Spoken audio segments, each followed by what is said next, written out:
Hello and welcome to this webinar about clinical fMRI paradigms. This time we won't focus on the post-processing of the image. We will focus on the acquisition and especially on one technique, functional MRI, that is used to map the activation in the brain which are related to a task. For example, finger tapping, which means moving the finger of my hand. The stimulation that we use in these kinds of experiment is called a paradigm, and we will further detail what it means in this webinar. I'm Dr. Laurent Hermoye. I'm the CEO of Imagilys. To summarize how it works, we use the same machine as MRI, but we acquire the same volume a lot of time.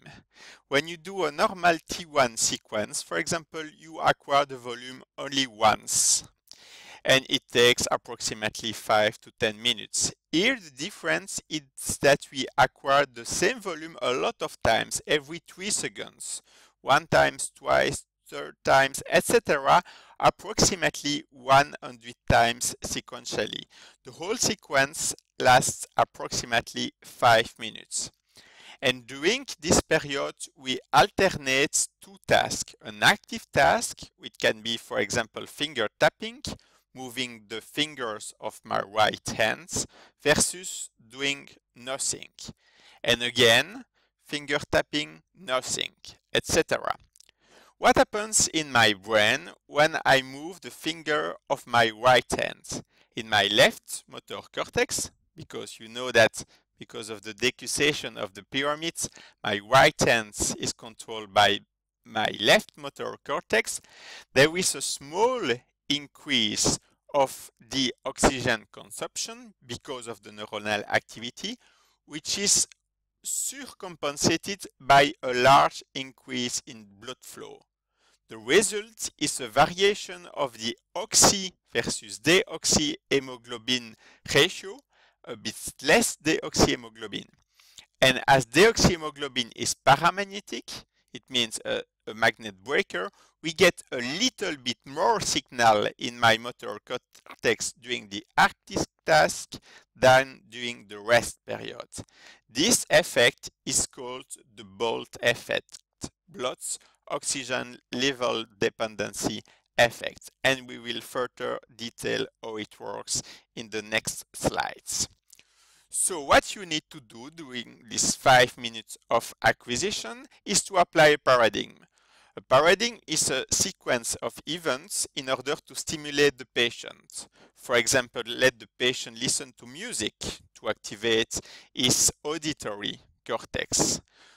Let the patient hear sentences and guess words to activate language area, or let the patient view images to activate his visual cortex in the occipital lobe.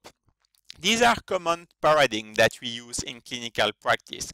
In research, it can be much more complex, with complex questions trying to activate emotion like love, the emotion of being afraid, of being angry. It's much more complex, but in this webinar, we focus on the simple clinical fMRI paradigm.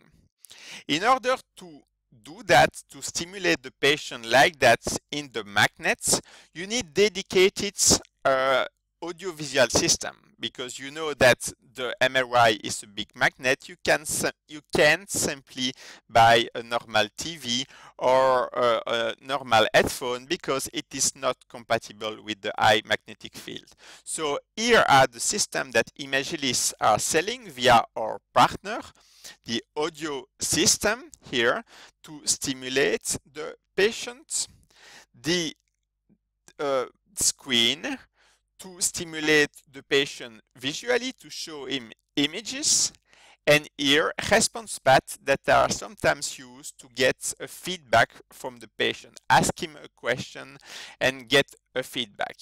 That is a control unit which is used, for example, to monitor the feedback of the patient, and also as a synchronization interface to synchronize the MRI signal acquisition with the paradigm.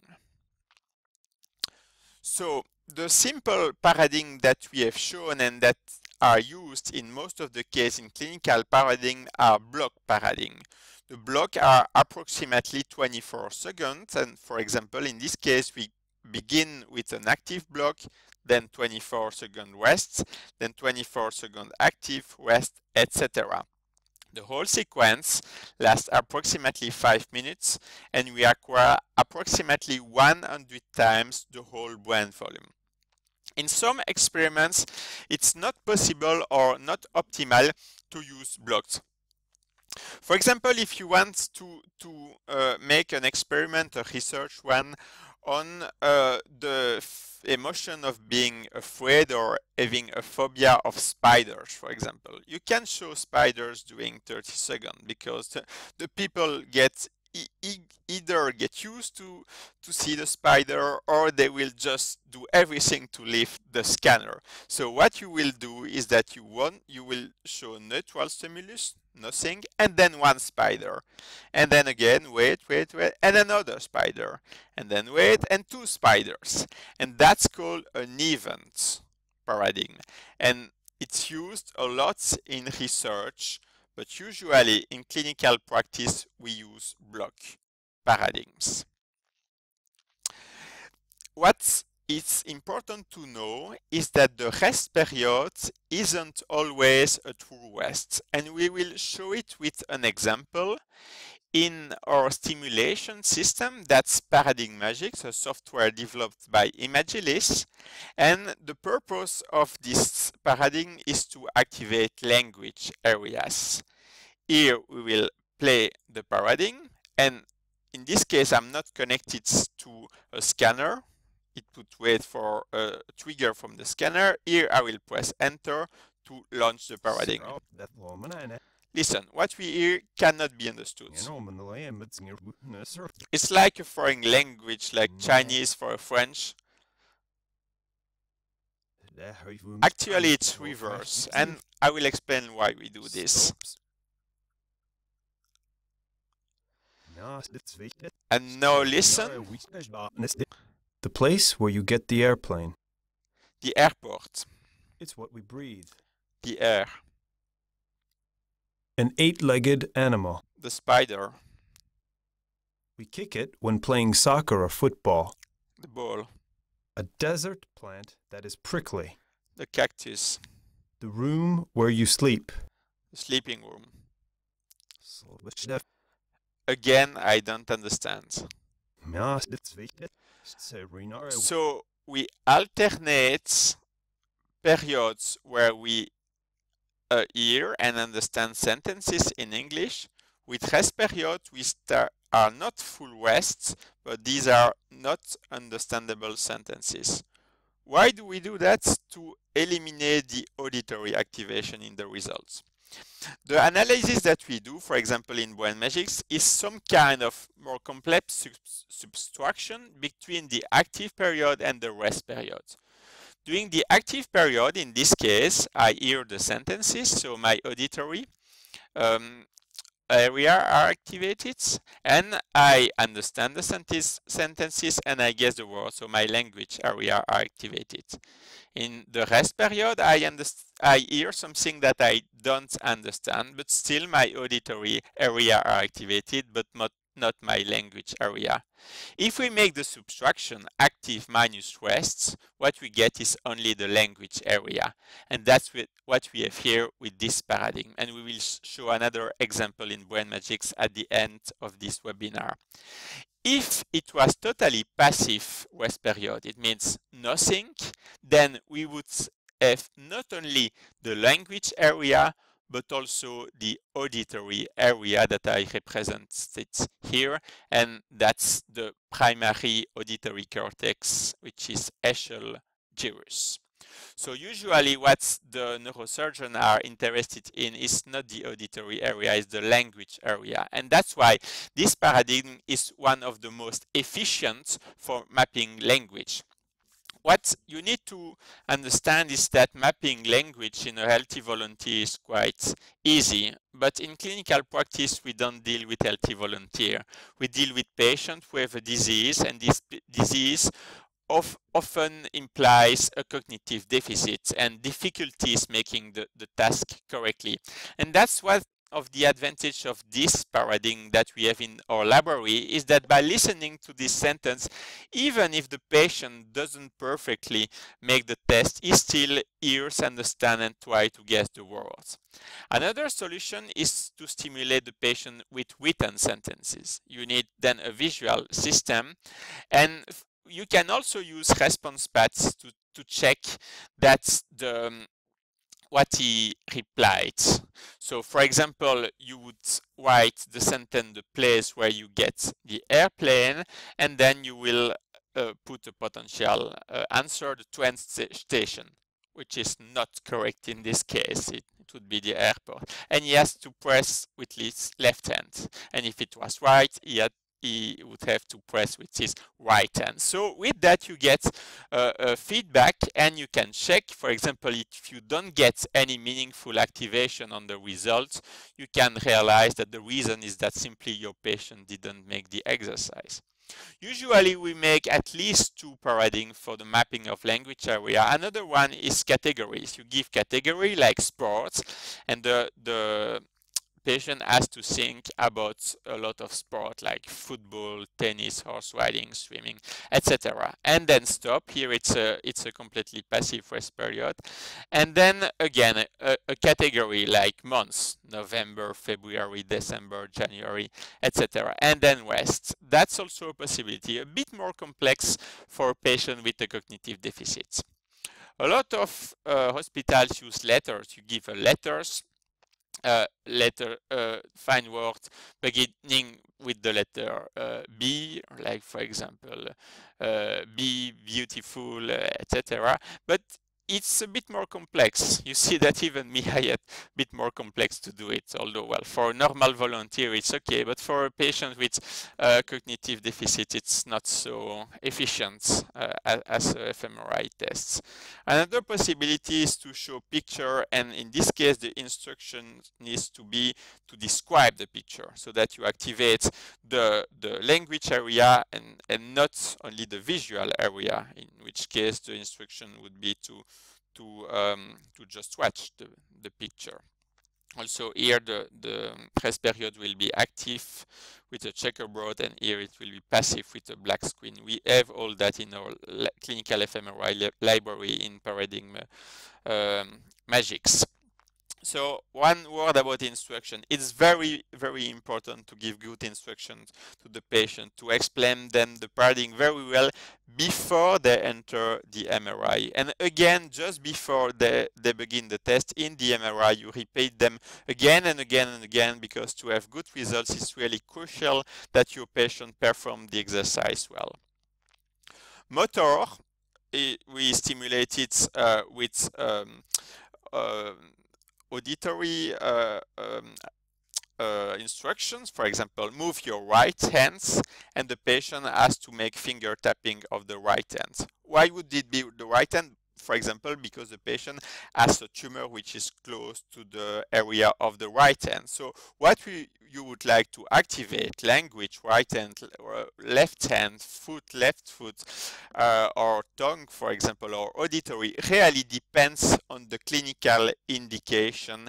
And usually this clinical indication will be the proximity of a tumor. So Paradigm Magix is easy to use software developed and sold by Imagilys. You see that it's based on a timeline, and simply you launch the paradigm, or even the paradigm is launched automatically, and you just wait for 5 minutes doing the acquisition. Still, a lot of hospitals are using the microphone, but it's really cumbersome to use the microphone. You have to speak to the patient with a very precise timing, and it's much more easier with a software such as Paradigm Magix. About the fMRI sequence, last week we spoke about the physics of MRI. We didn't go really into the detail of this EPI, echoplanar imaging sequence, but that this kind of image where we go really quickly. In place of taking 5 minutes for one image, we take only 2 or 3 seconds.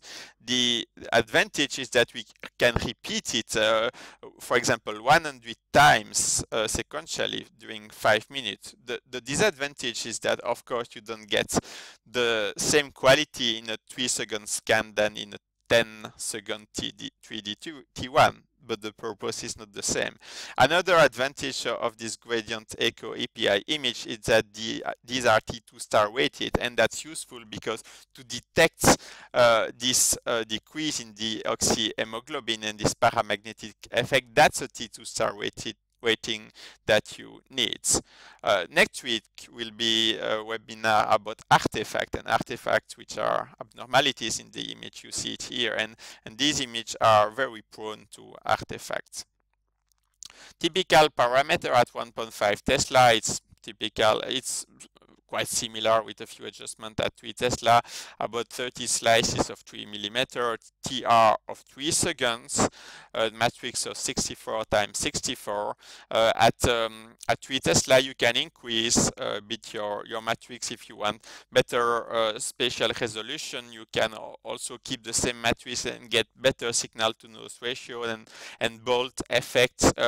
This kind of stuff like the image acquisition and or changing the pixel size will affect the image quality. We will discuss it in next webinar about image optimization. Just one word about the dummy scan. The dummy scan are scans that the machine does before the first real scan, and the purpose is to stabilize the signal.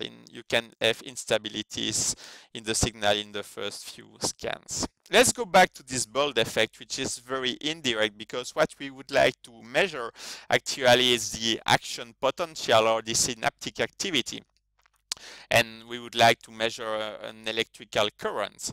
Well, that's feasible with EEG, for example, that detect electrical current, or magnetoencephalography, which detect very, very small magnetic field induced by the electrical activity of the brain. But unfortunately, it's not possible with MRI. There are a few research experiments about it, but it doesn't work very well. What works, it's the bolt effect, which is a very indirect effect between our stimulus, which is, for example, speaking, and an activation.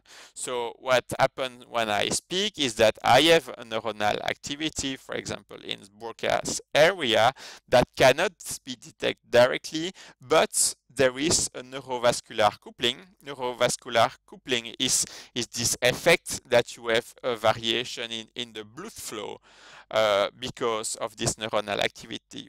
It's not totally understood the mechanism of this neurovascular effect, but we know that it occurs. And this neurovascular coupling induces an hemodynamic response, and this hemodynamic response induces a decrease of the deoxyhemoglobin concentration of this zone of activation. And because deoxyhemoglobin is paramagnetic, we can have a bit more signal in the activation. So you see that it's a very, very indirect measurement of the neuronal activity, but still it works, although it has limitation. So there are questions whether it comes from the action potential itself or from the postsynaptic activity, and there are reports which show that it's mainly correlates with the postsynaptic activity, but we won't go into the detail of the biology of the bolt effect in this webinar. It's beyond the scope of what we are discussing here. So let's go back to what happens with the deoxyhemoglobin. The deoxyhemoglobin is paramagnetic, which means that it somehow break the magnetization. And when you have deoxyhemoglobin, it induces inhomogeneity in the magnetic field. And in homogeneity, you see that the spins are in different directions and they cancel each other, a bit like in the T2 effect, T2 or T2 star effect. And when you have more deoxyhemoglobin, you have the drop in the signal. That's what you get in the first phase of the fMRI signal, but that's not the main effect. So in the first phase, let's say I begin speaking, in my language area, my metabolic demand will increase, oxygen consumption will increase, and in the first phase only, deoxyhemoglobin concentration will increase, leading to a decrease of the signal. That's not the main effect that our software is looking for. This is the main effect. The second one, which is a bit delayed, after approximately 2 seconds, the blood flow will increase, but increase a lot. Also a vasodilatation, whereas the oxygen consumption will stay a bit increased. So the consequence is that the deoxyhemoglobin concentration will decrease. Less deoxyhemoglobin means more signal, and that's the effect that we are interested in. And after, we are not interested so much in this one, it will take some time for the cerebral blood volume to return back to baseline. Remember that there was a vasodilatation, and that will create a signal drop below the baseline. So we see here the hemodynamic response function. We see that the first phase is a dip, and then only after 5 seconds approximately, we have the peak of our Bolt effects. That's important to notice that it's a slow effect. If we compare it, for example, with EEG, which has a very, very good temporal resolution. Here, our temporal resolution is not good. We have a delay, we have a dispersion. It's not so good. A dispersion not only in time, but also a spatial distortion. A spatial dispersion, which makes that our activation looks a bit bigger than they actually are. That's the drawback of fMRI, but for the moment with MRI we don't have a better technique, and still it is useful. So that's called the hemodynamic response function, and what software are looking for, like Brain Magix fMRI module, is this peak. And let's have a look to finish this webinar about functional fMRI paradigm at the results. We'll go in our clinical fMRI software, Brain Magix, and that's my brain. I hope that you won't find too many abnormality. I think it's not the first time that I show it to you. And you see here my Wernicke's area. It was the paradigm with the sentences.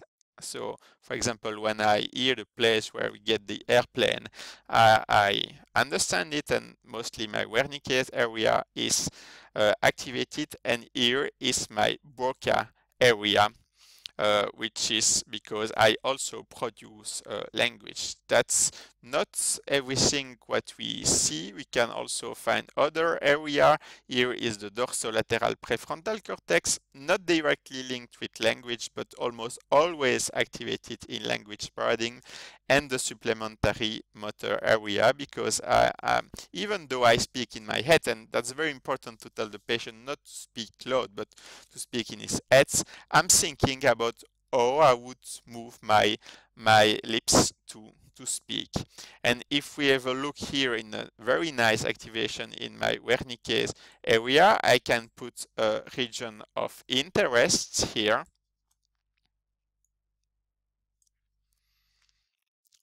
And I can find the signal. You see that the paradigm rest, active, rest, active, rest, active. And here, the signal that we measure in the image follows approximately the paradigm. It goes down, up, according to the paradigm. And although there is some noise, that's normal, we can detect my language area very well. Thank you for your attention.